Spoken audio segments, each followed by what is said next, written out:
Whatever the Disney thing is gonna be, I think that's gonna be like a Sun City. Yeah, it's a Sun City. That's what it's But supposed that's to be. big. But the thing is, they don't have water. They're getting it, tapping into the. No, they're not getting it. They don't have water. The guy that I know that lives across the street from it said that Schwertner is running So water to Schwartner's that running, area. they're running water to the jail area. They're not How much getting they it up can there. take. It's this different CCM. That's what I've heard, is that they've kind of gotten upside down on the usage because I don't think they have the water. Maybe for the houses that want to put in. We've got one Oh, vote they can't get it. Not, well, it's just gonna take a long time.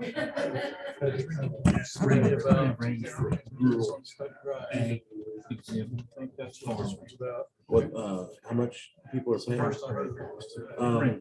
Anyway, 8 to 20. 8 to 20. I thought my guess was, I was thinking just ballpark, say maybe 10, but I thought it'd be high. Well, 8 is low, 20 is, especially if you're close to, there's stuff going for. Well, the thing is, if you turn around and take that and subdivide it, 30% of your acre is gonna go towards subdivision stuff. And so 60% is gonna go, anyway, so, but you could sell for 60,000 for a half acre lot. So you basically get 120,000 for a full acre, but then you need another third of an acre, right? So when you take it out, you're getting 100 grand an acre. Now, again, you probably have to spend 20,000 an acre. Good afternoon, everyone. Appreciate you all coming to the regularly scheduled April 12th, 2022 Belton City Council meeting.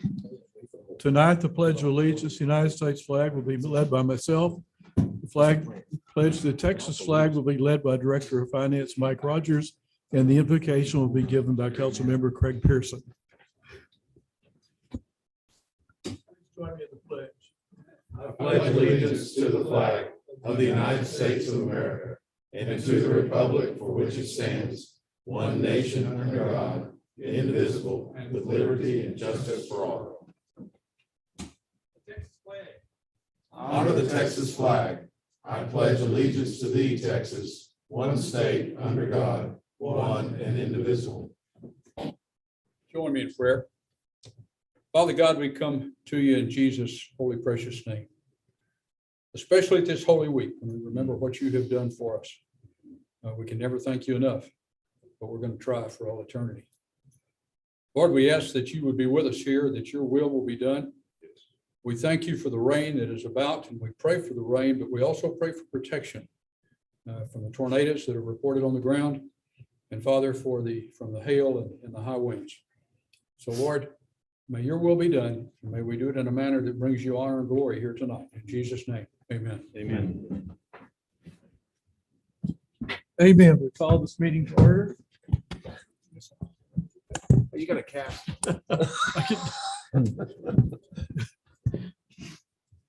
Tonight, we have a couple of public comments, but first of all, we're going to start with a proclamation. This is Child Abuse Awareness Week in the county. And this year, the county cities have gotten together, Killeen, Temple, and Belton, to do a joint proclamation. And I was asked to present this Friday afternoon in Killeen, and they had a big celebration over there to try to make the public aware of the problem. And it's a growing problem in Bell County as it is across the state, but we have a high rate here in this county. In response to that, we have issued a proclamation. Whereas children are the embodiment of dreams and aspirations for our future, and as such deserve to grow and develop in a nurturing environment free from fear. And whereas child abuse and neglect can be reduced by making sure each family has the support it needs in raising their children in a safe and nurturing environment. And whereas our society has a responsibility to protect our children and to help them thrive in a safe environment, as every child is entitled to be loved, cared for, secure, and free from verbal, emotional, sexual, and physical abuse. And whereas the city of Belton has dedicated individuals and organizations such as the Family Services Center, CASA, Boys and Girls Club, Big Brothers, Big Sisters, the Belton Police Department, Department of Family and Protective Services, and the Bell County Child Welfare Board, who work daily to counter the problem of child maltreatment and help parents obtain the assistance they need. And whereas effective child abuse prevention programs succeed because of partnerships among families, social service agencies, schools, religious and civic organizations, our law enforcement agencies, and the business community. Now, therefore, I, Wayne Carpenter, by virtue of the power and authority vested in me as mayor of the city of Belton, do hereby declare the month of April 2022 as Child Abuse Prevention and Awareness Month. And I've attached the official seal to this proclamation. Now, we also have other public comments.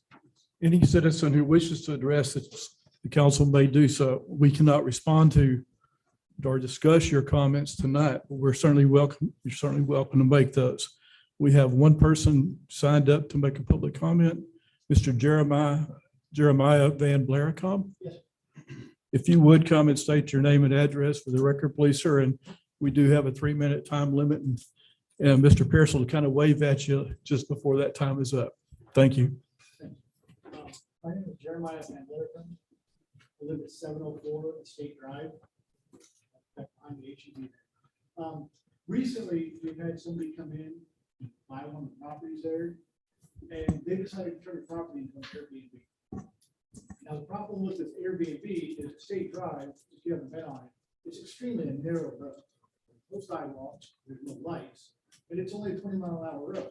However, everyone coming in from out of town, staying at that Airbnb, they treat it like it's the racetrack. Or last weekend, the weekend before, because Long Lake was having fishing tournaments, they clogged up the road with their trucks and their fishing boats. So the residents of the area couldn't get down the road. They couldn't go back and forth. And then they stay there, they have parties, and they check in on Friday, and by Saturday morning, their trash can's full. Well, trash delivery for us is on Friday. So that means all week it sits there. At State Drive, if you haven't been there, we have an abundant neighborhood of foxes, squirrels, skunks, raccoons, possums, and all other manner of wildlife that would love to just dig in that trash. And they do, which causes a problem. So I think as a city, we need to do something about an Airbnb before it becomes more prolific, because we're not getting any benefit from it and it's just clogging up our neighborhood. So.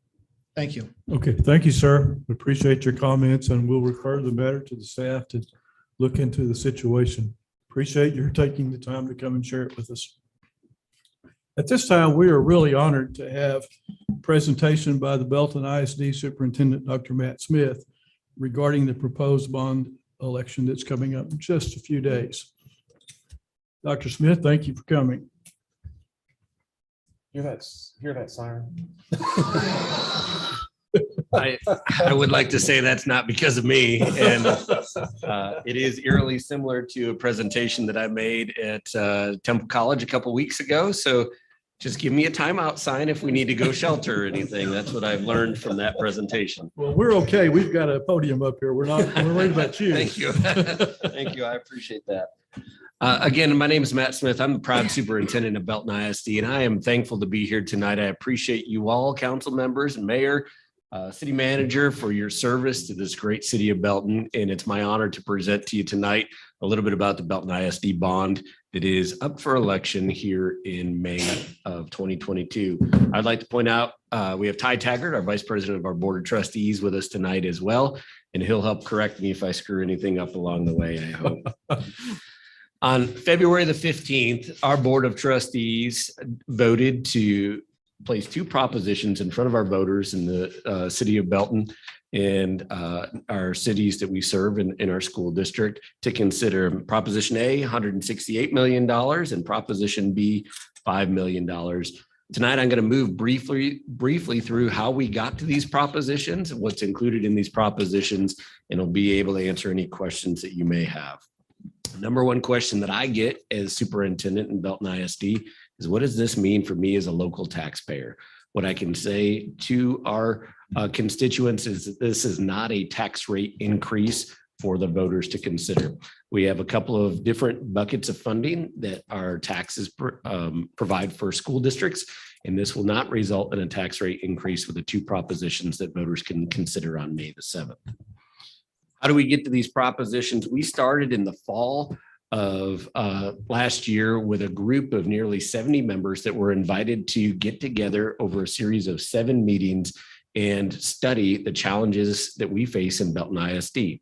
As a relatively new superintendent to the school district, I didn't want to go out and say, community, here's the list of needs that I have as a superintendent and that I've identified. Since my time here, we've been impacted by COVID. We've had a lot of different things that have been challenges along the way. And so our approach was a little bit different than other bond elections. We actually laid out the challenges that we faced as a school district for this committee to consider. We spent 7 meetings and about 28 hours studying the challenges in front of Belton ISD. From there, the committee answered 3 distinct questions for me as a superintendent. I provided recommendations to the Board of Trustees, and then our Board of Trustees voted for the bond propositions that we'll go into in more detail. Ultimately, the committee studied 3 things that or answered 3 questions for us. First, do we need a bond election based on the information presented to you? Second, if so, when should we consider that bond election? And third, what should we include? They answered, yes, we do need to consider a bond election. They said, we suggest May of 2022, and they provided a rank order list of the projects that we should consider as a school district. What you see in front of you on the slide on the left-hand side is the rank order list that the committee had been discussing over the fall. Now, they got to this list by studying enrollment growth and trends by looking at our demographer data. We had a special presentation from our demographer. They also took a look at our financial situation. Our financial advisor came and presented to them as well. And we also studied something called a facilities condition index, or it was a facilities assessment that we had done that rated every one of our facilities in the school district. And so after laying all of that information out and studying it for those 7 meetings, we ended up with a yes, we do need to consider the bond election. Yes, we should consider it for May of 2022 in the rank order list you see on the left-hand side. As you can see, that totals nearly or over $431 million in projects. So we have needs in our school district. My job from what there was to take their information and their recommendations and provide my recommendations to the Board of Trustees. And so the middle column that you see were the recommendations that I provided to the Board of Trustees at the end of January.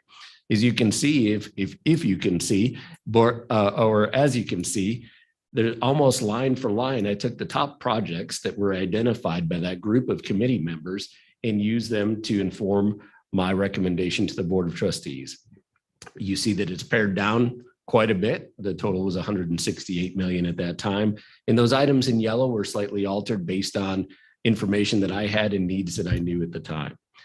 From there, we went to our Board of Trustees, and the right-hand column that you see is the final propositions that our Board of Trustees deliberated over and came to conclusion with an ultimate vote on February the 15th. That discussion happened in a workshop of about 4 hours where we went through every project and every need of the school district, and they landed on those 2 propositions totaling 168 million and 5 million.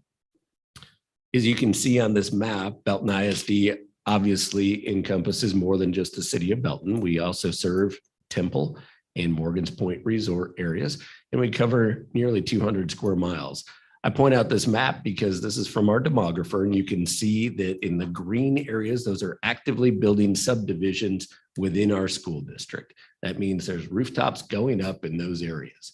In the yellow areas, you can see that there are future subdivisions planned there. And so I want to point out 2 areas specifically.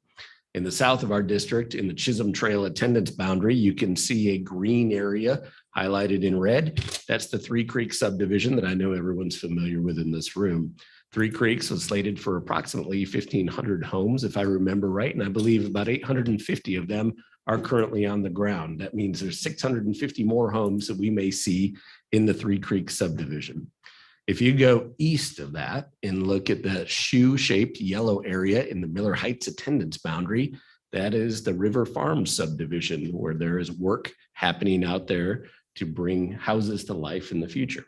I believe that is planned for 1,700 homes in that area. So in the south of our district, we see significant growth for our schools and our students and staff. You go all the way up to the north of our district and you see the Tarver attendance boundary, and you can barely read Tarver because there's so much green and yellow and red around it. Tarver is in the north part of our district in the West Temple off of Adams area. And you see in those green areas, those are actively building subdivisions. So as you drive up 317 or drive on Adams, you see many of the rooftops going up already. An important point to note, there's also 2 large yellow squares up there at the top of the Tarver attendance boundary. Those are planned to yield 1,050 new homes on the north of our district. So we have growth that we are seeing in all parts of our district, but significant growth in the north and in the south of our school district. What that means for us is some challenges regarding elementary school enrollment. Thankful for our 2017 bond that was passed and our leadership from our Board of Trustees. We were able to open a new high school after the last bond election and also a new elementary school. And it's also important to note, we also opened up a new middle school because of all of that. Belton Middle School, while it's not a new facility, was a 4th middle school that was added during that time as well. So after that last bond election, we opened 3 schools to serve our students, 2 of those at the secondary level.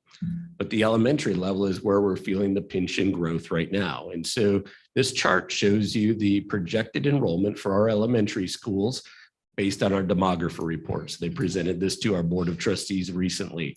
Those areas that are in red are over capacity. So in the fall of 2022, you see Chisholm Trail Elementary School with 933 students. That school was built for 800 students at Chisholm Trail.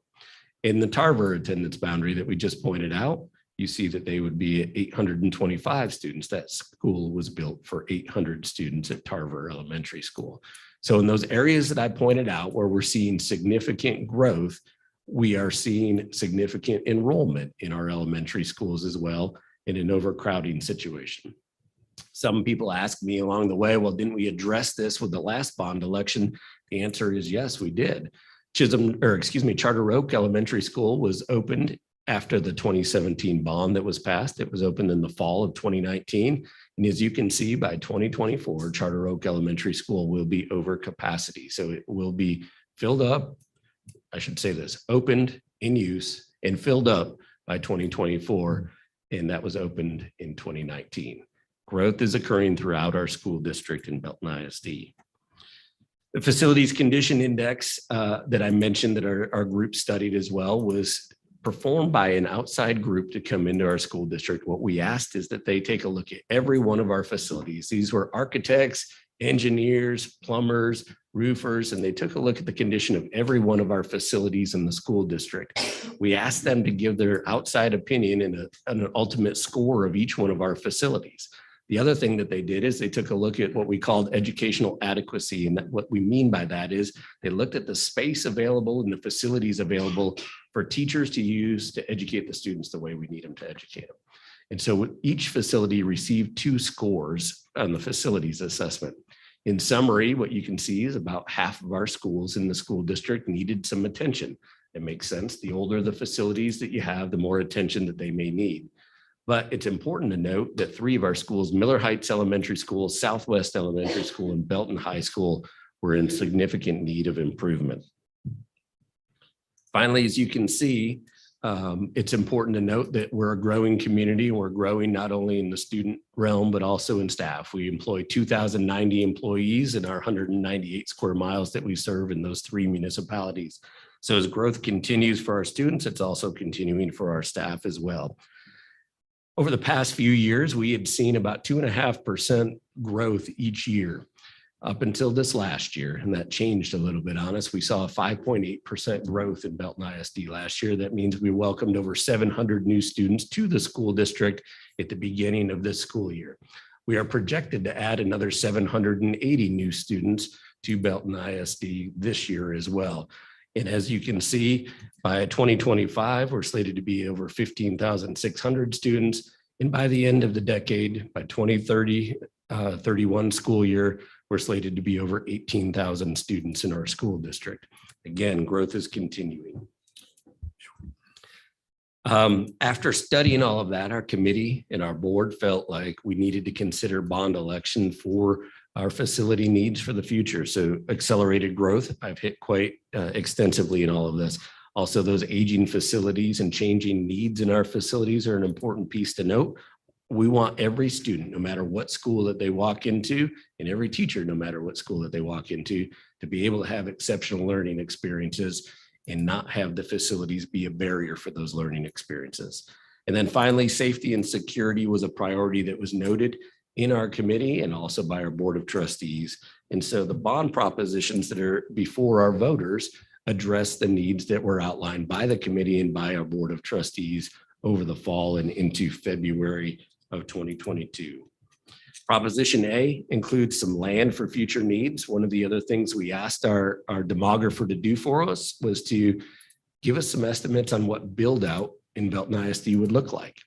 And what they're estimating is that we, over the next 30 years, could have 28,000 students enrolled in our school district with 19 elementary schools. We currently have 11. And with 6 middle schools, we currently have 4. And with 3 to 4 high schools, we currently have 2 comprehensive high schools and Belton New Tech High School, a school of choice. So we are going to need land for future growth as we continue to move forward. Thanks to thoughtful planning by previous boards and our current board, we have land that we're able to address a couple of the needs on, and I'll detail that in just a minute. The construction of 2 elementary schools in addition at Southwest Elementary School, I'll go into more detail in just a minute. Belton High School has a significant investment in it through this bond package. So there's over $30 million that would be designated toward improvements at Belton High School, specifically in the areas of career and technology education, and also the fine arts facilities for the students at Belton High School. As we opened Lake Belton High School, it's important to note that the facilities may not look exactly the same, but we want them to have similar educational experiences. So a need is there to upgrade the facilities at Belton High School. Fine arts facility expansion at Lake Belton Middle School. There are 2 middle schools that are in Belton ISD were actually built, designed, and in use as intermediate schools before they became middle schools. That's Belton Middle School and Lake Belton Middle School. The fine arts program at Lake Belton Middle School is the largest of our middle schools in the district. And as you take a look at the situation that they have right now, our orchestra program is currently practicing in learning in regular classroom space without much space and with no instrument storage. So this would be a fine arts facility expansion at Lake Belton Middle School, which would allow the recapture of regular classroom space for other classes as well. Finally, you see capital improvements and renovations at Belton High School. These are major items like addressing some of the electrical and mechanical things at the school. And then for the Belton ISD Ag Barn expansion, it's important to note that in our school district, we have the 5th largest FFA program in the state of Texas. And we are not the 5th largest school district in the state of Texas.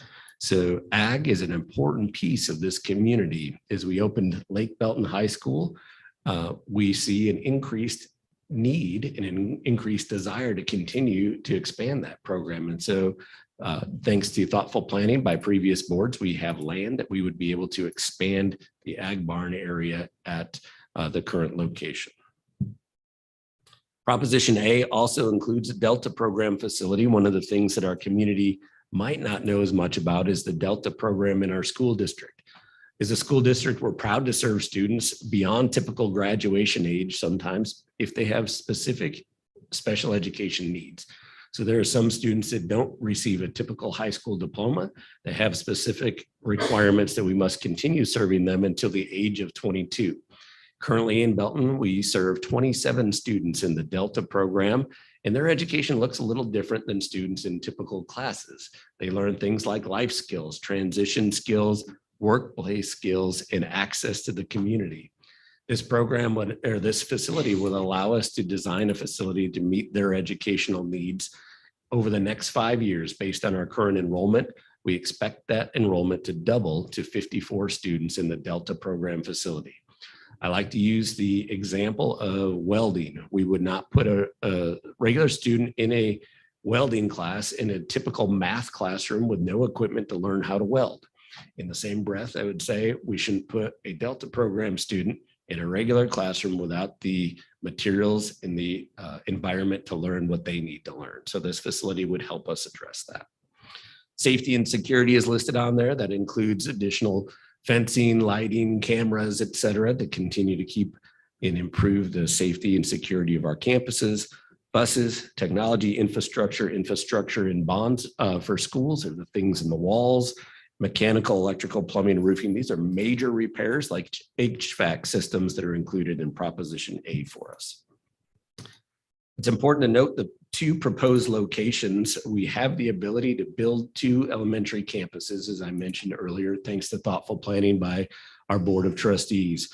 We own a facility, or excuse me, land up off of Pea Ridge Road in the north of our school district, right near those 2 squares that are in yellow in the Tarver attendance boundary.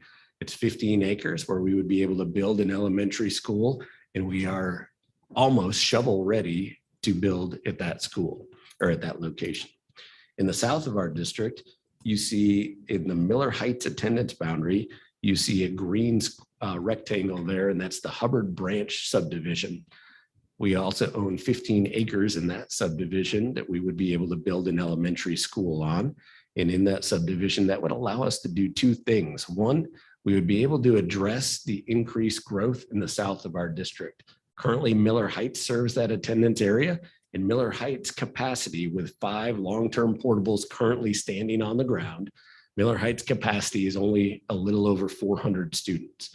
We would build a new facility in the Hubbard Branch location that would be for 800 students, thus increasing the capacity by 400 students in the south at that point. I also mentioned in addition to Southwest Elementary School, and Southwest Elementary School would receive an addition in upgrades so that it addressed things like we addressed at Lakewood Elementary School in the 2017 bond.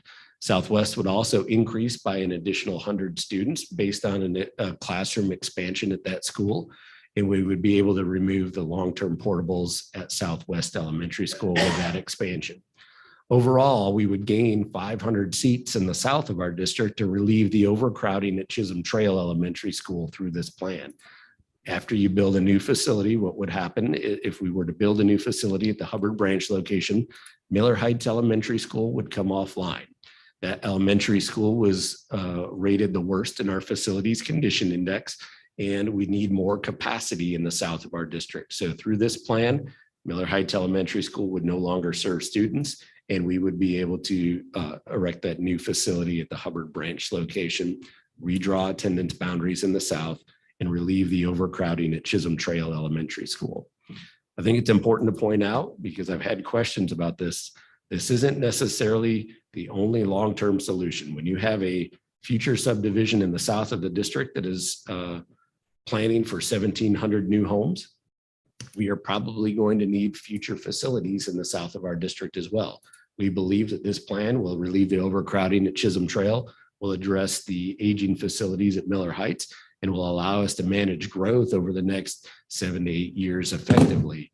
Eventually, we will have to talk about additional facilities in the south of our district, which might mean more discussions of future bonds in the future based on enrollment projections for our school district. Proposition B that voters can consider is for technology equipment for students and staff.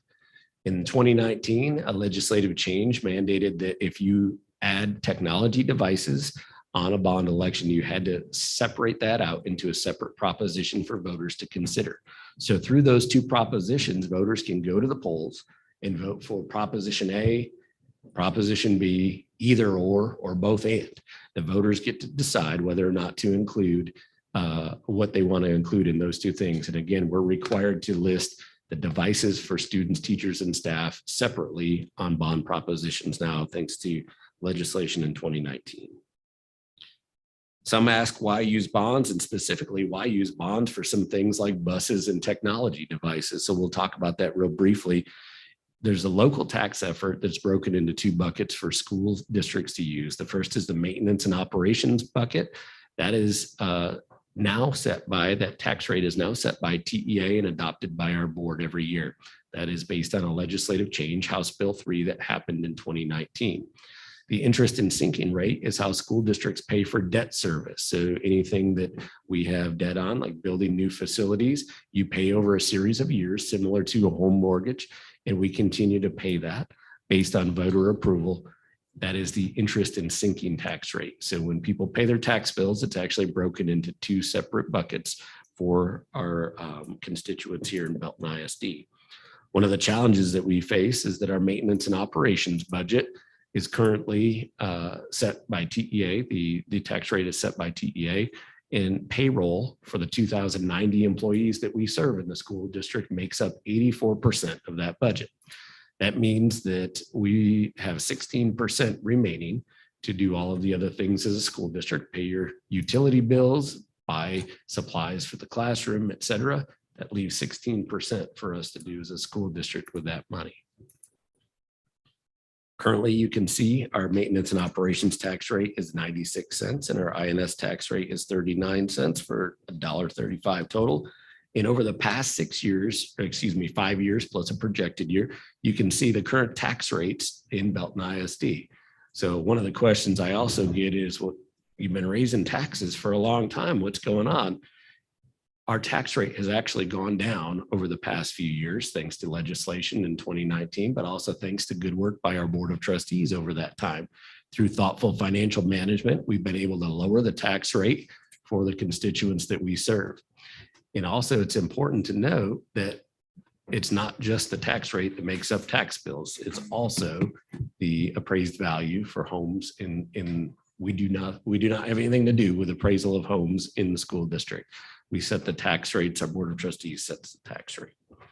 Again, the propositions that have been brought before you would not be expected to raise the interest and sinking tax rate. And so many questions that we get, how is this possible? Is you have more people that are moving into the school district, you have more people to share a tax burden in the school district as well.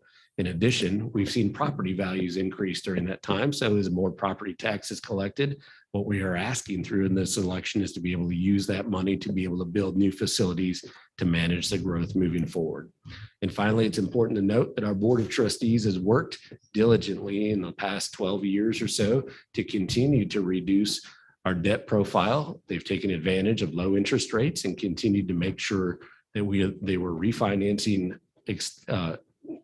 current debt to make sure that we were taking advantage of those low interest rates. And we recently saved taxpayers about $4 million in future payments. One last question that I get often is, shouldn't you already have enough money as a school district to do this? Because taxes have been going up and property values have been going up. The way school funding works in the state of Texas is we're actually paid on a per pupil basis. And so you don't get to keep additional tax revenue that comes in. Example, as tax revenue increases in a school district, what happens is the state actually sends us less. So TEA and Austin send us less money, and more local taxpayer dollars are used to fund the per pupil dollar amount that we receive as a school district. So you don't get to just bank that increase in taxes. In fact, Austin says, we'll just send you less money in order to do business. Proposition ballot samples are listed in front of you here. It's important to note that a change in legislation in 2019 requires us to put the last line on both of those propositions on the ballots. And that says this is a property tax increase. I spent tonight telling you a little bit about the fact that this is not a property tax rate increase for the school district, but I believe what they may have been intending with this legislation is ensuring that the taxpayers know that when you vote yes for a bond, it would increase tax burden for a local community. So yes, it is an obligation to continue to pay debt and to pay debt for a longer period of term. And I assume that's what their intent for the legislation was. I would like to argue that, and I would like to put my own words in there to explain it in more detail, but they don't allow me the opportunity to do that. What happens if the bond passes? We would address the areas that we've outlined in front of you tonight. We would address the growth. We would address some of our aging facility needs. We would work to move away from long-term portables. That's one of the things that came out loud and clear from the committee that studied all of this, is that we want to get away from portables that have existed for a long time on some of our campuses. We actually had one committee member tour Southwest Elementary School and said, I believe I attended school in that portable 40 years ago. And so we know we have some needs. We've been prudent with the resources provided to us. We've been fiscally responsible, and we know we have some needs to address in some of those areas. If the bond fails, what do we have to do? Well, we're still expected to have 780 new students in the fall and an additional amount of students every year. We're still expected to gain 3,100 students over the next 5 years and be at 18,000 students by the end of the decade. So we have to look at plans on how to address that. We would look at that pie that I showed you earlier, where 84% of it is made up of salaries and benefits. We have to look at how we can use that to do things like buy new portables, to add technology devices, to be able to pay for the supplies and to deal with the increasing costs that we're all facing in the school district as well. So again, this is a challenge that we have, but we would have to take a look at that. That would mean decreasing opportunities. And I'll use the ag barn as an example. We might not be able to expand the opportunities for students to be in our ag program. We wouldn't be able to have funds to buy future sites for land. And we would have to talk about increasing class sizes, redrawing attendance boundaries more frequently, et cetera. Ultimately, the message that I need our voters to hear is I can't advocate for or against a bond in my role, but I can ask everyone to please go vote. I think this is a critical time for us in many ways as a community to get out to the polls and vote. And so as we approach election day, it's important to note that early voting goes April 25th through May the 3rd. Election day is on May the 7th. Again, voters can vote for both Proposition A and B. They don't need to vote for both of them at the same time. It's not one or the other. They can vote for both of those at that time. We are partnering with the county, and they can vote at any Bell County location for voting by taking their ID there. If they are a registered voter, they will be able to get the propositions appropriate for Belton ISD in the area in which they live. And with that, I hear a lot of rain coming down, and I can't believe I got through this because the last time I didn't get through this. So any questions that y'all have for me Matt, tonight? I think not necessarily a question, but I was with a gentleman at a meeting on Saturday who is heavily involved in construction of a facility next to the Meta Mhm. property. Yes. And we were talking about that very project, and he said Meta is, and the other one I think that's being discussed now as well, is going to explode our families, our children's, our homes, and the needs that we have. And I don't think we can wait.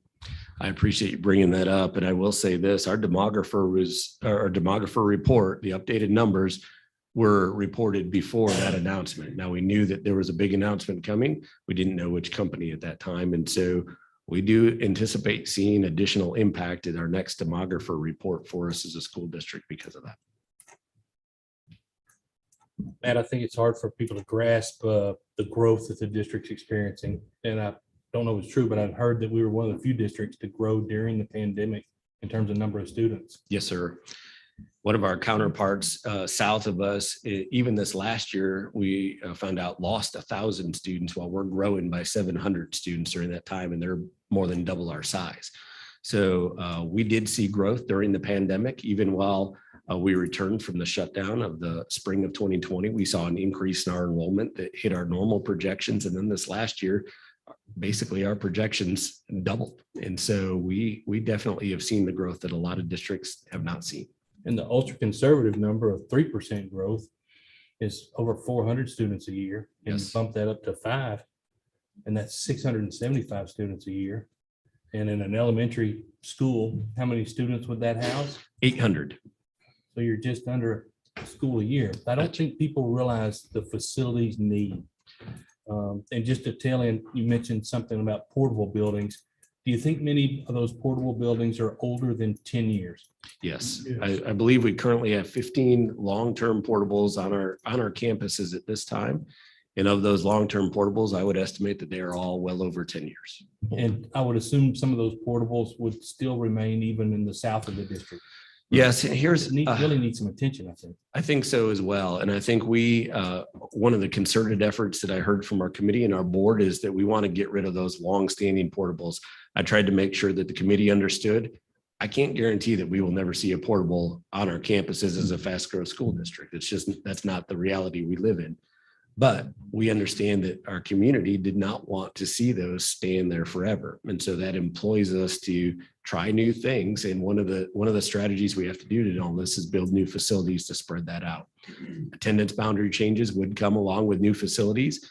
And unfortunately, if new facilities would not be approved, then we would have to explore attendance boundary changes far more frequently in the school district, which is not the best educational option in our opinion, nor is it the best for families, according to the families that we serve. And then I just really maybe a suggestion or tip, because I think the tax appraisal district kind of tries to divert to municipalities and school districts and other taxing entities, Yes. and just, vow that there wouldn't be a tax increase because you're in charge of the rate. Yes. Even though the appraisal may be doing some crazy things. Yes. It's important to note that, again, what I mentioned, and not a tax rate increase, that does not mean tax bills will not go up. I don't have the ability to run the appraisal office, nor do I want to. But I will say that our board has worked consistently, and we can show you that we've worked to lower taxes during the times that we were able to do this. We're faced with significant growth right now, and we're asking our taxpayers to consider no tax rate increase so we can continue to address facility needs. One last thing is that former school board member John Messer, myself, David Lee's wife, principal long-term school employee Wayne Carpenter, we all have a lot of love for our district. And it's a huge district, and the growth has just been phenomenal. And rooftop and regular taxes don't build facilities. And it's tough, but I sure hope people get behind it and realize that our kids need a desk, a roof over their head, a computer, transportation, and 700 new students a year. It's just astounding. Appreciate that comment. Thank you. Dr. Smith, I don't know how you could have done a more inclusive and transparent process, completely data driven. There's just nothing to argue with here. And it would just be a tragedy if this were not to pass. You've built an airtight case, and we appreciate you taking the time to come lay it out for us, sir. Thank you. I appreciate that. Any other comments from council? Well, thank you so much for coming, Thank Dr. you so Smith. much. As Councilmember Holmes alluded to the fact that a lot of us have long-standing ties to Belton ISD. I started at Southwest Elementary when it was almost brand new. That tells you something right there. So we certainly wish you the best, and Mr. Tulloch, and appreciate what the board's done, because I know I've been to too many of those board meetings. I know how difficult it gets when you start trying to balance those numbers, and you obviously you can't address every single need that the district has when we're growing this quickly. But I think y'all, as has been said here tonight, y'all have done a great job, and we certainly support you, personally support you, and wish you the best of luck. Thank you. I've been accused of helping build the original Tyler Elementary School, which is where I started. That fire slide was a lot of fun. Okay, folks, we're going to adjourn temporarily and go into the hallway and pray that this mess goes away. See, I knew it.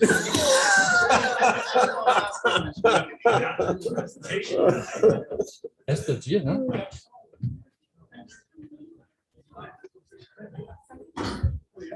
Dang, I'd run if I were you. I'd run. Start the truck and go.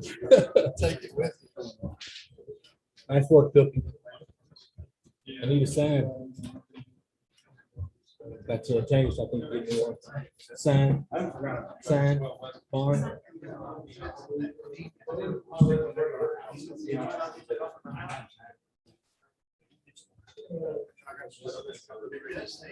How you doing, man? Good.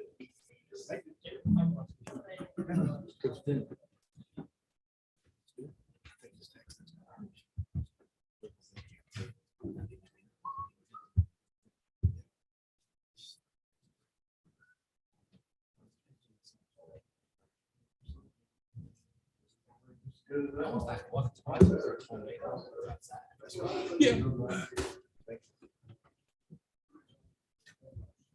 I'm running to the light. Dan, how's it looking?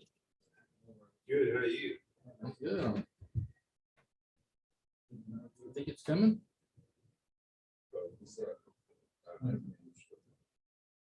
Where is that?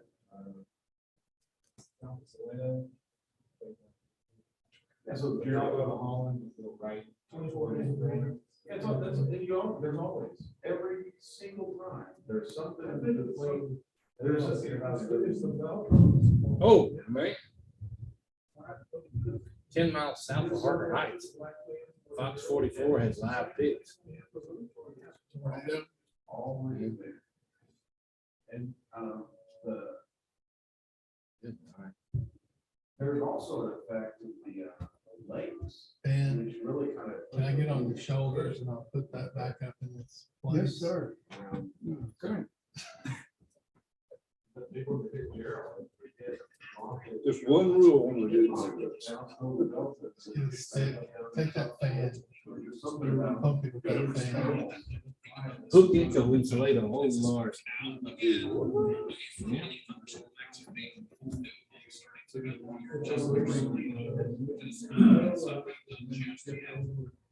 They get so worked up though, man. It's hard to tell what's really true and what's just hype. You wanna watch channel- just stop watching MSNBC. y'all watch channel 6, a little squirrely. That's been deleted from my system. A little squirrely weather guy on channel 6. He's freaks out. It's either him or Andy Anderson. No, And he can't stop laughing. He's laughing at everything. It's like, tornado just hit Salado. That's not even the biggest system. Oh, but it does have a little hook on the bottom of it. Just in case I put a sprinkler. I don't know. I said. Everybody go to someplace.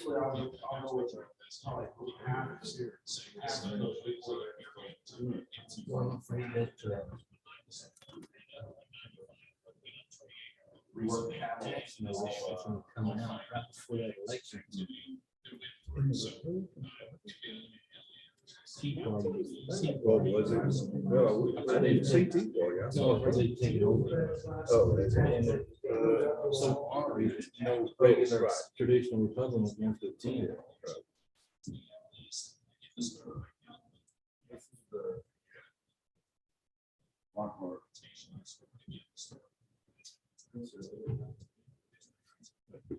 Dr. Smith does a great job of presenting that information. It's very good. Digested it. What do you think? I remember when we afraid of the tax appraisal notice. When it comes out. Timing couldn't have been Right worse. before. Timing could not be worse. And, not gonna help their cause. Timing could not be worse. Giving up. Yeah, my house is gonna finally go. Giving up on I've been able to fight every year and push it back down to regular. This year it's gonna jump. I don't have enough leg to stand on. All I can go up is 10% a year. To me. For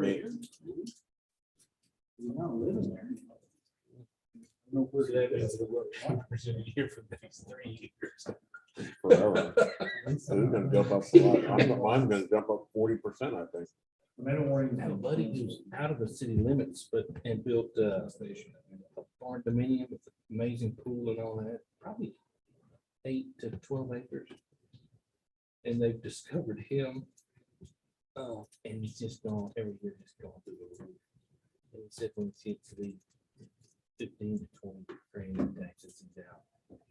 And I don't think that far. Hi. I emailed each one of you all individually because I really wanted to speak about the Airbnbs. We live on a state drive. Some residential. And they came in. So those Airbnbs are, technology typically outpaces policy. Yeah, you were And so the ability to you in a residential house, you can choose to move from your house and turn around as a rental. And you have a residential, some people rent, some people buy. Airbnb exploits that. Yes, rental. but does it have to be for how long?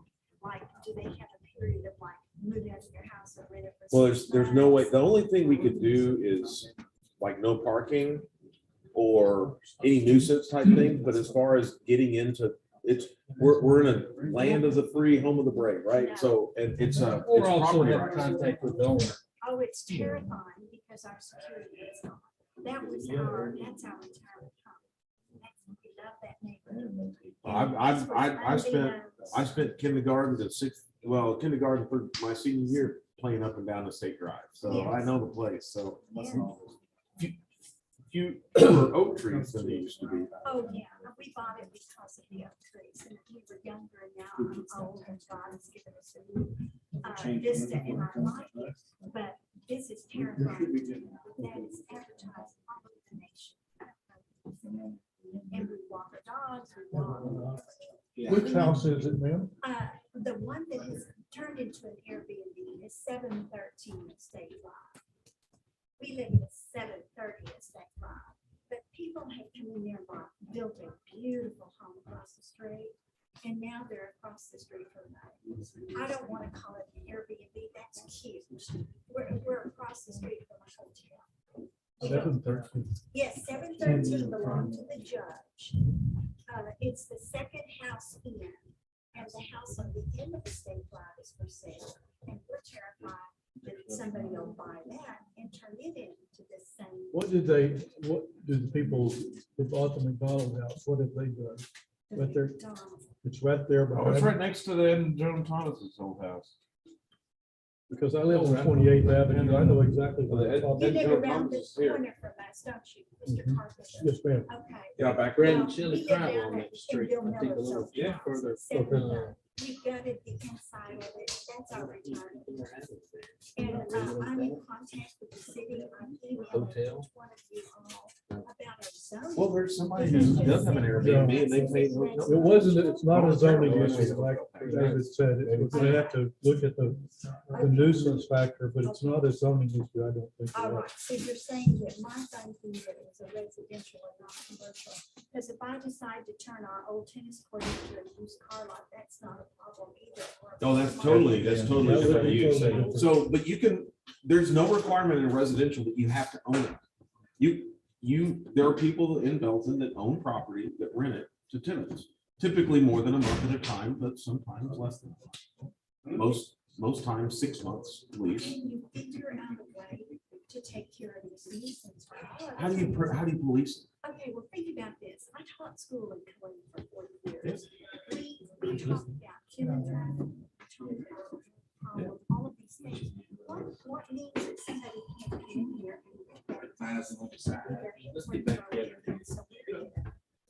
I mean, the. Yeah, but that happens anywhere you rent. Or any, Are you telling me that there's no hope, that this is?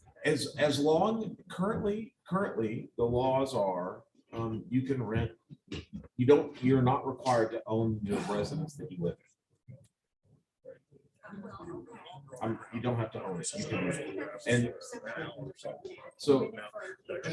Be sure we don't confuse you. The tornadoes. But the thing is, but again, it's property. We are getting very strong. So you have rights on your property. You don't have rights on theirs. I know, it's in this, they've exploited a gap in public policy. And this is, I mean, cities are devastated because what's happening is all these like downtown communities like in New York and stuff, where they had young families that live there, kids went to school. People are renting those out instead of young families, they're using them for Airbnb. It's devastating downtown. And it's just, but so we haven't caught up. Yeah. Well, globally, It's it's a big deal in Paris. It's a big deal in London. And it's a little deal here. It's just what we have to do is put other pressures, right? So no parking on the thing, and no but if we say no parking, that means, I know, but then what happens is if you have a little picnic for your kid's anniversary or something, then you can't have parking either. And then if it's trash cans and you're gone for a week and then you get cited, it's unintended consequences. It's a hot mess.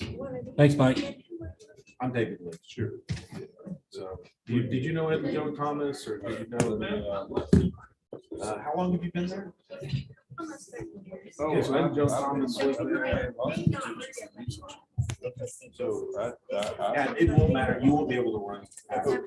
You won't be able to. Well, I've been watching. It's just wherever you turn, move, that's where. I mean, I've been watching the radar, so. I'm praying for you every day. So, thank you.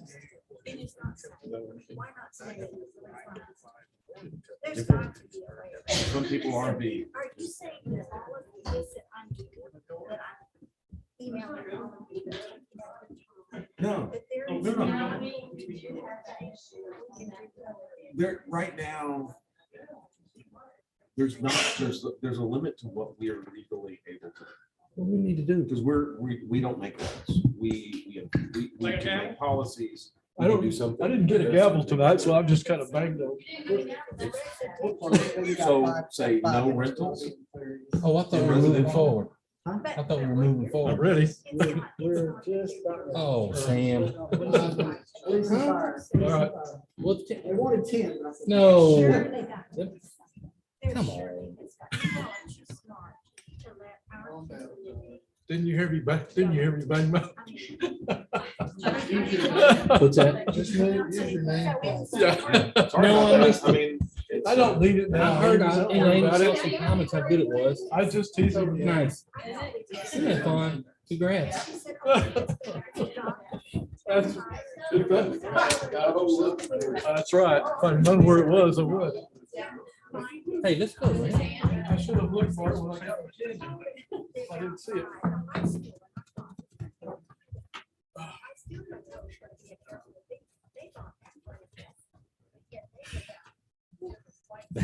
That's.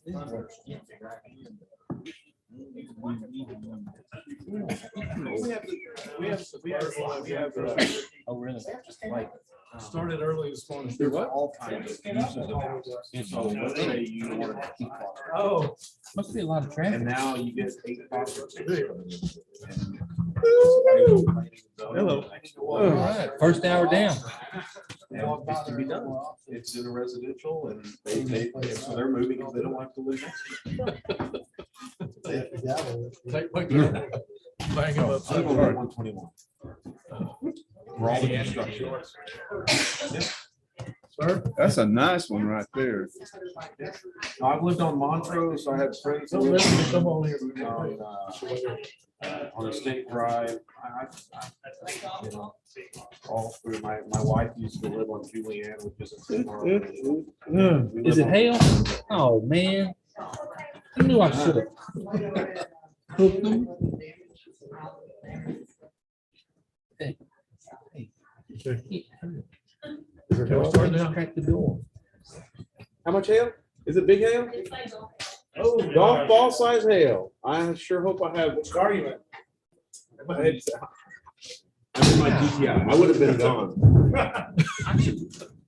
I might be trading that GTI in. Okay, we're going to reconvene our meeting. What is it? 6:26. We have a rather lengthy consent agenda. I'll I try. move we approve. Second. Aye. I'd love to do that myself, but I'm afraid Amy Just would consenting to.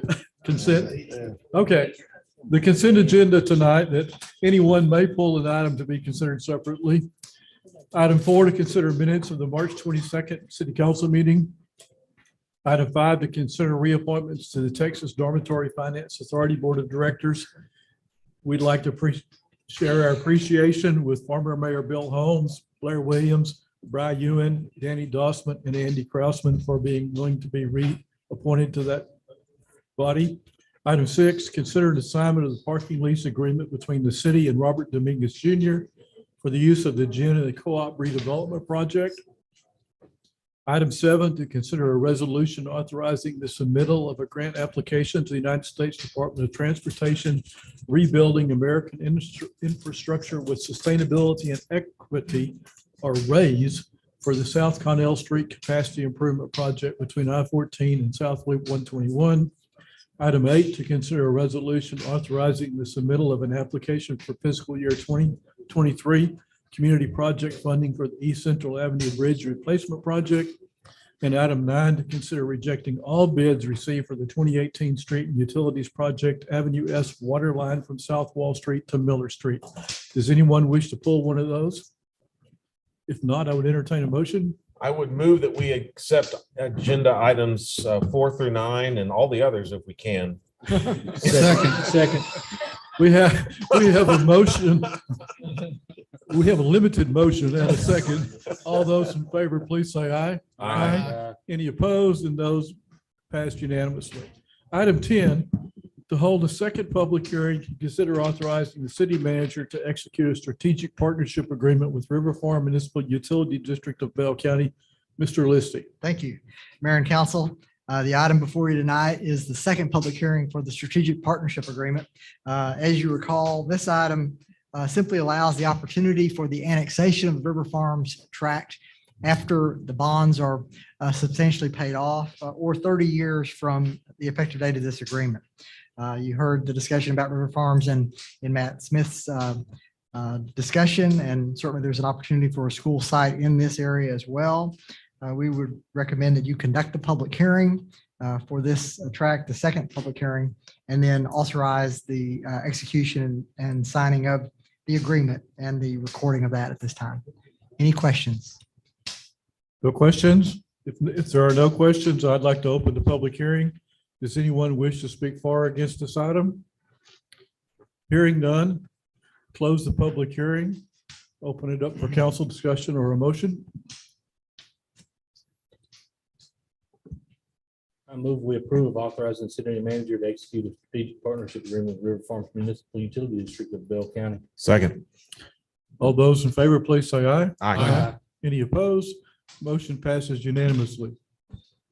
Item 11, to consider an ordinance amending section 38 of the zoning ordinance sign regulations to add sign lighting standards for changeable copy message signs.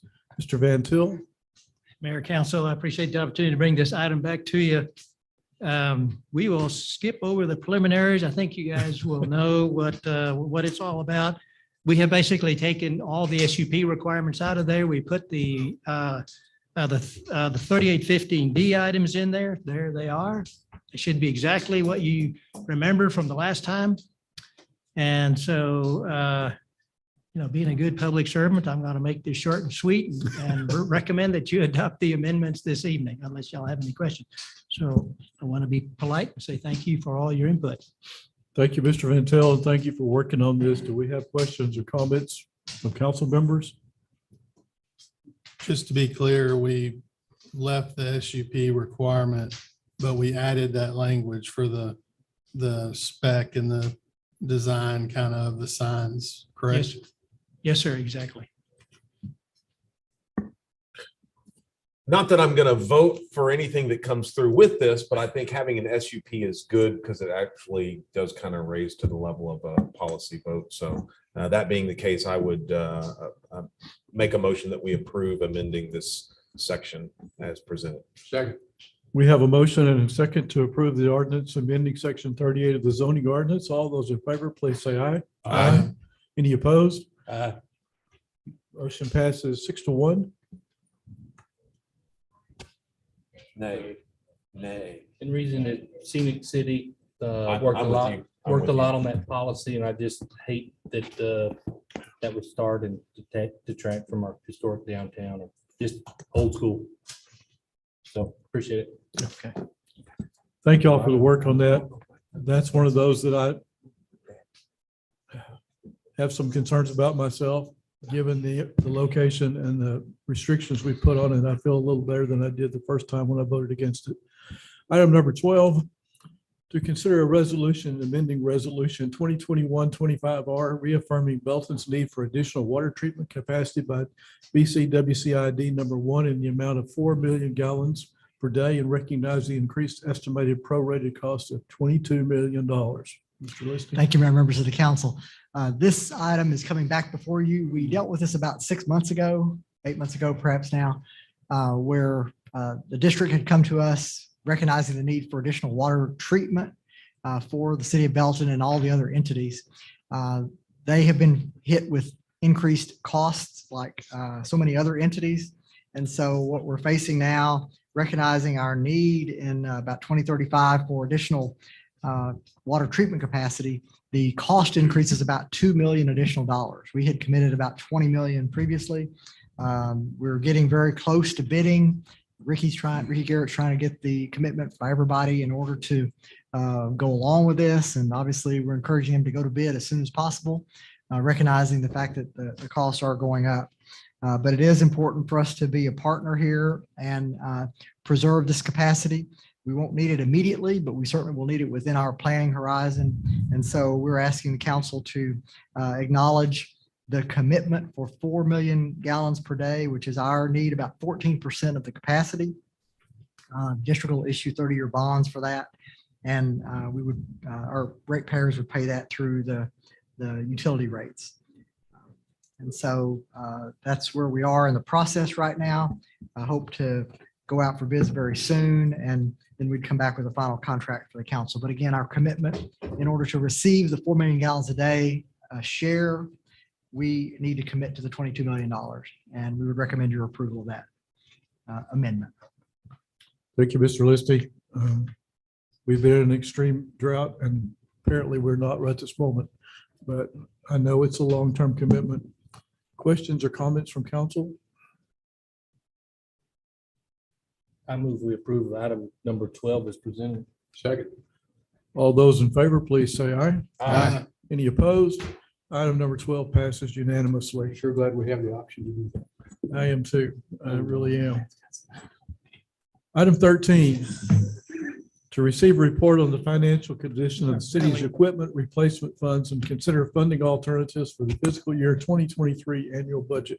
Mr. Rogers? Does this cover hail damage? I need to add that. That's a nice lead in. Okay, Mayor and Council, we're here tonight to talk a little bit about our equipment replacement funds. The establishment of a capital asset and renewal plan is a GFOA best practice. The reason we want to have an equipment replacement fund is to make sure that we have money available when an asset needs to be replaced. That also has the effect of smoothing the budgetary impact from acquisition purposes. And then we'll have a reserve. If the economy goes backwards, then we'd have some cash money to buy vehicles. So the city established an equipment replacement fund back in 2015 for police, public works, and the building maintenance departments. I believe in 2017, we added fire, and then in 2018, we added water and sewer. There's 165 assets that make up our vehicle and equipment replacement plan, the assets that we're building up for replacement. And in 2022, we're going to transfer around $900,000 into these funds for future replacement. So back in 2015, when we first established these funds, we had to start somewhere. And so where we started was to, let's see the value of all of these assets, kind of figure out some sort of useful life that might be, and then replace those things once funding allowed. I call that a funding driven methodology. In other words, okay, just keep building, building, building. Okay, this asset's funded. Now we can replace that. Well, and that plan works swimmingly until you have accidents, mechanical issues, some things that make you have to replace vehicles prior to your useful life. So what we've done, my staff has done in the last few months is meeting with department heads. And instead of looking at when can we replace these things, based upon funding, to, hey, department head, look at your asset list here and tell me, when do you really need to replace this item? So we're going from a funding driven methodology to a needs-based methodology. And then once we put all of these schedules back together based upon need, not funding, we found we were significantly underfunded in most of these plans. So now we have to catch up. So what I wanted to show you is kind of this chart here. I'm going to do that. So a couple of things. Right now, we're setting aside funding for what I'm calling all of our assets, and then that right there. And over time, you can see we've been funding around $600,000 in these, making that contribution. This is just the general government side. So this is Public Works, Police, and Fire. Well, based upon changing the methodology to where, instead of replacing something in 2040, we're actually trying to do so in 2028. You see this very large contribution increase here for fiscal year 23, $666,000 increase, essentially a catch-up year to get us back to that not fully funded status, but more fully funded. And then you can see by then it kind of trails off here. And in the future years, it would level off right around this $800,000 mark if we kept doing what we're doing today with all the assets that are there. And that's okay. There's a budgetary impact here that I wanted to show you for fiscal year 23.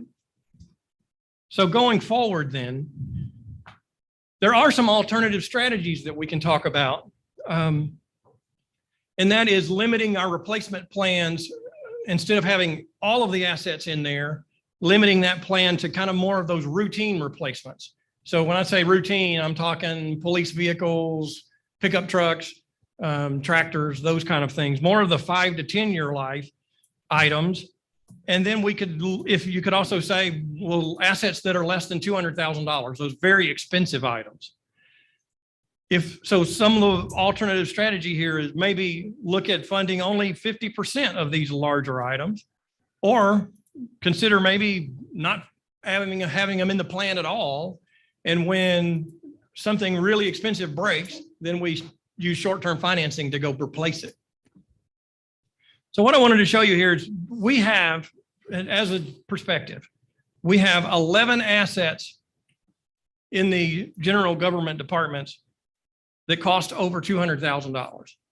The replacement of those assets is $5.4 million for those 11 assets.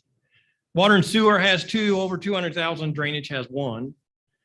So going down the list, I can show you these. So in the fire department, so we have these assets that you see here. This is the year that we bought those things. This is our scheduled replacement year in that column. And this is our current replacement cost.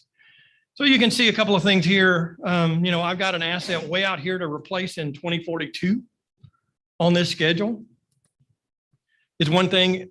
These 5 assets, $3.9 million are current replacement, thumb in the wind for replacing those things in the future.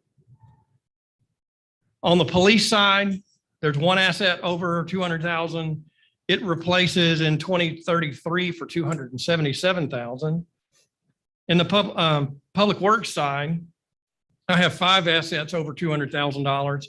And, here's 2046 replacement, 2039. Total replacement in multiple locations. I'm sorry? Yeah, brush truck in multiple. It's a different type of brush truck. This is the one that picks up brush, not buys brush fryers. Oh, gotcha. Okay, thank you. Different type of truck. So again, just scenarios. So if instead of having every asset in the replacement plan, if we decided to just fund 50% of the asset value over 200,000, what happens is this catch-up year falls significantly to 236,000 in 2023. And if you look here at the out years, instead of settling at 800,000, it's closer to that 600,000 line, which is pretty close to what we've had in the past, right?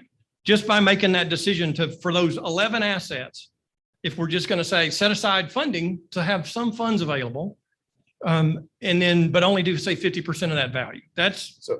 So if we don't see the expense, it's cheaper. Not necessarily, no. It's always the same cost. That's correct. Because then what we're doing is we're borrowing against a depreciating asset. But everything we're talking about is depreciating, Correct. right? So we would then borrow against a depreciating asset. And Correct. I've taken a couple of finance classes, and one of the wisdom things is don't borrow on depreciating assets. Yeah. Just saying. So that the cost is still there. We're just not planning for it. We're planning to borrow for it. which Correct. is- No, you're yeah. right. Okay. That's why we're having this discussion. Well, I just wanted to make sure that I point that out. It's not that it's going to be a lower cost. It's But just- every asset we have ends up depreciating some. These just do a lot. Well, there's maintenance versus truly like you're going to have to throw it away. We don't Yeah. throw away a road, or we don't Correct. throw away. I mean, yeah, we kind of throw away bits of the road, but Yeah. yeah. So another alternative, if we just threw these things out of the replacement plan, Just don't have them. then we see a smaller increase here, and then we would level out around this $550,000 number. So essentially what really all this is kind of a way of looking at, again, the budgetary impact for these, and of course, carrying taxes, a tax rate to establish that contribution. So in 2023, this is what I'm talking about. If we keep doing what we're going to do, what we're doing, again, that's fine. But you're going to see that in your budget that's coming towards you soon. There's alternatives to that I've mentioned. What I want you to know though is that right there, there's no wrong way to do this. There really isn't.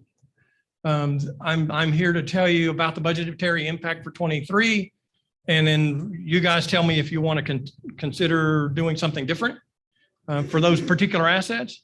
There's no wrong way. I've checked around with some of our surrounding cities.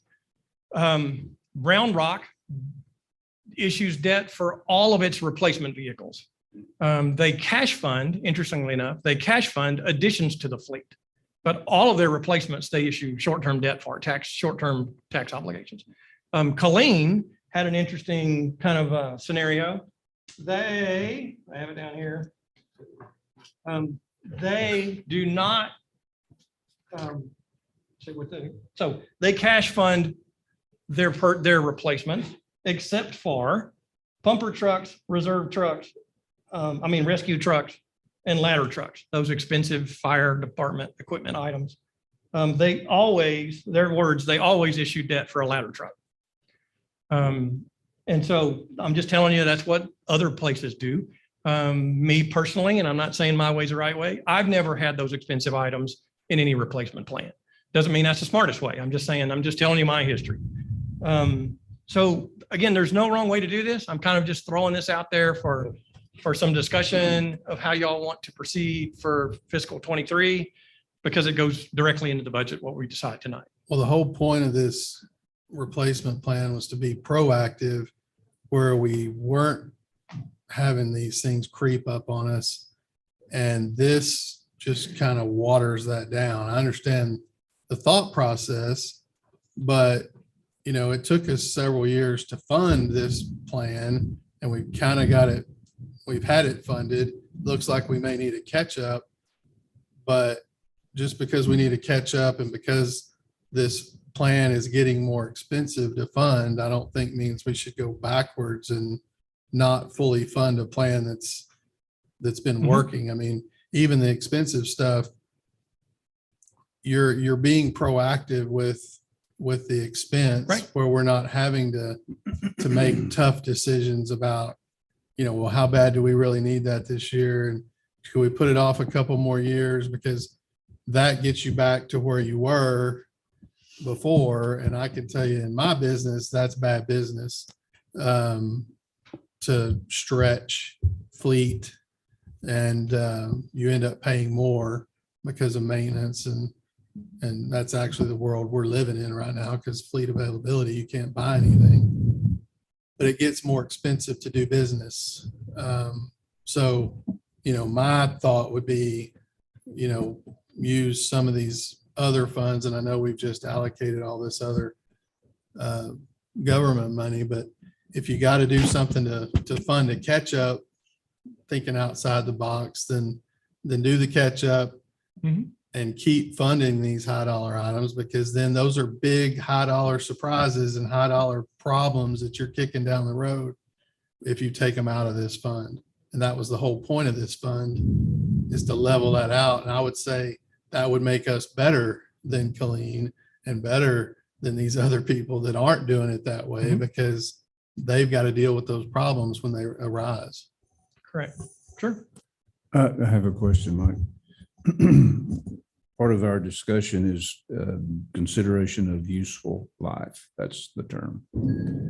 And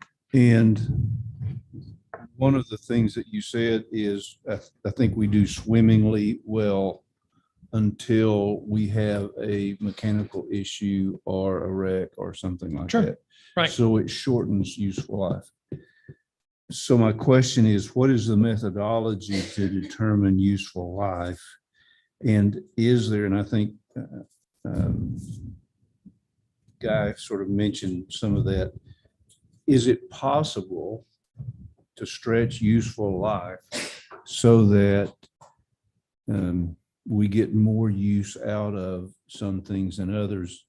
Because it seems to me in some cases, we replace things when they still seem to be useful.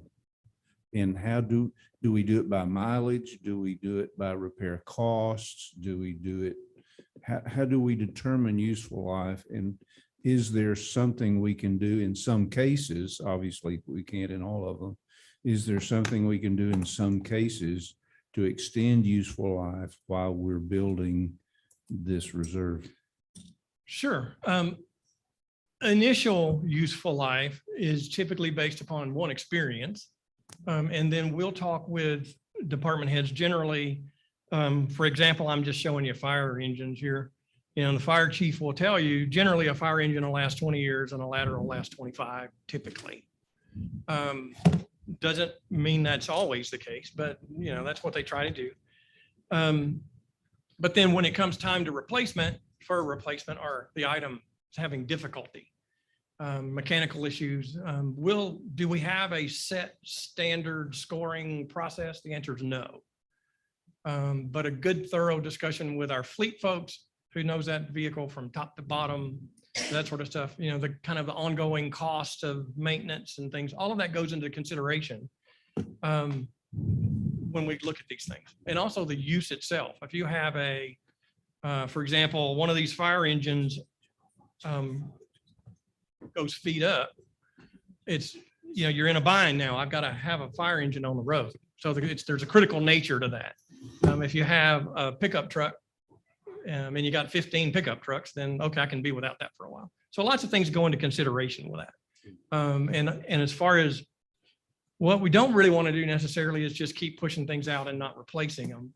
And then that's where that kind of funding driven nature is that, you know, if I'm this ladder truck might eventually be a 20 on the original schedule might be a 2035 or 2040. Right. And that's not really realistic, you know, because it just takes that long to get $1 million. But the reason one of the reasons I was asking that is, it seems to me sometimes we replace things just as people, we replace things when they don't look as good as we'd like for them to. Correct. Even though they may have 220,000 miles on them. We've been told that you shouldn't keep anything over 120,000 miles or something. So we do that. And I was wondering if, because I think it's wise to replace the, you know, like the ladder truck. It takes some time to get a new ladder truck. So as you mentioned, you have to be careful. Mm-hmm. But I was wondering if there are some ways we can measure that and possibly extend the life. Mm-hmm. So what we're doing is it's just a statistical optimization game, right? Things will last a certain amount of time. They might fail before, they might fail after, but there's some normal distribution. And so what talking is some of these things have a long tail. You know, we can kick this can down the road a year, 2 years, 5 years, maybe 8 years, right? And so what we've planned, and so then when you start looking at funding, well, if things last longer than you needed, well, then maybe you didn't need as much money. And if things fail sooner than you thought, well, maybe you need more money. So you got two different bell curves and two different axes, and you're trying to optimize this size of this circle. That's the volume of that circle is the amount of cash needed, depending on the aggregate life and the statistics of that. That being said, whatever we put in place, we will always have more cash than we need. because we're always going to need something next year. So we'll always have some in reserve. So what we should do is probably not see a big jump like that, but maybe just continue to, I say we commingle funds, right? We've got dollars above what's needed in a general fund. And we're allocating a certain number of those dollars for capital replacement. And so all we have to do is manage that cash reserve for unforeseen instances, which could be COVID, or it could be a ladder truck that failed 2 years earlier. I don't think we should be planning on dipping below that to the point that we have to borrow. And I think that the proposal here puts us below the statistics where you're 100% guaranteed you're going to have to borrow money. And I think we should always stay in the middle. I don't think we should be on the high end of it. I don't think we should be on the low end. I think we should be right in the middle. And I think we're there. And these are not all from the same fund. Some of these, like some of these brush trucks or something could are revenue generating, right? So we can adjust the funds and the rates to our citizens. Some of these could probably be qualified as drainage fund things. And so we can do that. So I think we just honestly, I think we should manage to a good statistics above the line to where if we ever have to dip into general fund, the next year we will have enough capacity to then kind of replace that. Because we're going to see bumps in sales tax. We're going to see continued growth in our appraisals. I don't think we're going to be like we were. I mean, when I started Interest rates. yeah, interest rates are going to start going back up, which is going to make this thing now even more expensive. And so I just think we're at a good time. We're at a good place in Belton. I'd hate to go back where we were in the 1980s and 90s when we were having to just like a dump truck that should have been like, is like a 1960s dump truck still Duct running tape. around. Right. You know, It was duct tape and Yeah. wire. Right. Well, we So- probably should work to gradually increase that fund more instead of maybe take the spike out. yeah, take the spike out, But just to maybe, increase those. maybe, put it on an upward curve and then a plateau, maybe that graph looks a little different, but to David's point, you're going to have extra some year. Sure. And That's you're the whole gonna way have- this works. That's And right. so, Or increase the general fund with the ability to adjust it over to capital. Yeah. So At any just, point in time. Much more flexible. I was going to say one more thing. I'm sorry. No, no. To Dan's point, because he does make a good point. There are some things, and I think this is a management decision and a management piece of this. If you have a truck, if you have a pickup, or if you have a whatever, that's cost you no money in maintenance, but it's due to be replaced, to Dan's point, we don't replace it just Right. I because agree. it's on the schedule to be replaced. You stretch it a year, Right. stretch it 2 years until it starts giving you some trouble, and then boom. But that's giving you that flexibility to have that extra money. That's exactly right. That's part of the whole reason to go kind of more to this needs-based. So where I came from, the streets were golden. And the first thing a department head would ask is this vehicle funded? And that was their only criterion for replacing that vehicle. Just exactly as you said. I'm not a proponent of that whatsoever. You're exactly right. I agree with you. So maybe it's a combination. You have to look at the need, but you also have to have the funding there. Well, we should have a To high David's hurdle. point. You need tension, right? If, like I was thinking, my wife would like to have a new SUV and it's a 2018 and she needs a new SUV. And I'm like, you can't buy one. And it's like, you know what? It's like, so we're going to keep it an extra year and it's going to save me money. So, and so I think putting the right tension in the organization but not having to run out and borrow for it it's an art in management. And it's some people, anyway, it's just. And just back to this increase, and I'm not going to continue on blabbing. A significant part of that increase that you see there is going to be necessary because we literally don't have enough money in fund balance to buy the fiscal 23 purchases. Well, tell them buy it in 24. Okay, then you heard that, people in 23. Well, I'm just saying, if it's one yeah. of those things, if What's we can that just item? push it one item, I mean, whatever it is, let's wait a year. And if we need to, then we'll find money. and do a budget amendment or something. I Yeah, mean, that's That's just, one of them. just put tension. Which one? The brush truck? I've got, and I'm agreeing. I'm not saying change anything. We're going to keep doing what we're doing. Yep. I'm just saying that we will have to have some jump. It's not like I can take that 1.6 or 1.4 million there and just say, we'll do half of that this year and half of that next year and half of that kind of thing. If we're going to continue to go down the same path of what we have scheduled to be replaced. Doesn't mean we can't delay it. Just saying that's the fact. We just don't have, like in the Well, I police, mean- the police fund, for example, puts in 200 and spends 200 in the same year. Well, Well, that's not a I reserve. will, That's I will just say, annual replacement. in my short life on the council, I've seen not having a choice. Yeah. And we figured it out. Mhm. And having a choice and and I hate to say this because it's insulting, but to throw money at it because we have it, then you sometimes don't always make the right decision. And sometimes when you don't have the money and you don't spend it, it doesn't mean that that's the right decision either. Mhm. Because we've been in good times, we've been in bad times. Anyway, I think, yeah. But it's one person's opinion. I think we should keep funding it where we can. And I'm certainly not recommending do away with equipment replacement funds.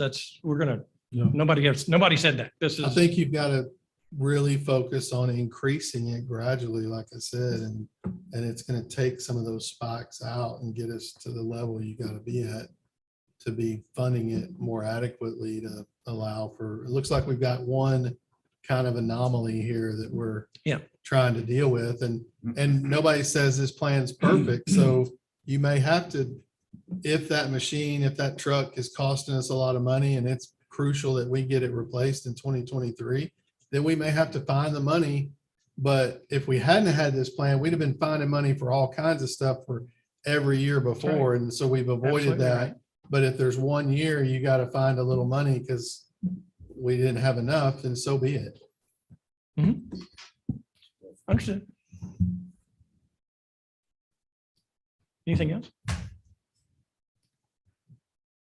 I was just thinking about that 2029 fire truck. We've already got pressure now for developers to build taller buildings. And we do not have the capacity to fight fires in taller buildings at this point in time. I don't intend to be here in 2029 on this council, but that may become more of an issue as we all know, we have limited space to grow, and the one place we can't go is up downtown. We've already had developers approach us about multi-story buildings. I think we ought to factor that in. Chief Fontenot's not here to comment on that, I'm sorry, but he's out taking care of business. Yep. No, and the thing is if we have to dip into our general fund, or if we have to borrow money for something, we will do that. But it's good to plan to not have to do that. Sure. That's what the whole plan's about. But I think we've always been willing, if we need to borrow the money or if we need to dip to general fund, I think it's been pretty healthy. And it's a tension, and this conversation is a tension. It's just, that's the tension. I think y'all have given some good advice. I think we can find a way to try to increase the amount of money for next year and then certainly some increases to follow to try to even that out. You can see it's kind of a dual issue, a big increase next year and then higher increases for the following years. But we'll come up with a plan and we'll develop a recommendation to you to essentially maintain and enhance the capital equipment replacement fund to try to address our needs. Yeah, it was never going to be a flat fund. Any other questions or comments? Thank you for working on it, and we will address it at a future council meeting some more. Thank you. Thank you, Mike. Thanks, Mike. There being no further business, I think we'll go out in the storm. We are adjourned.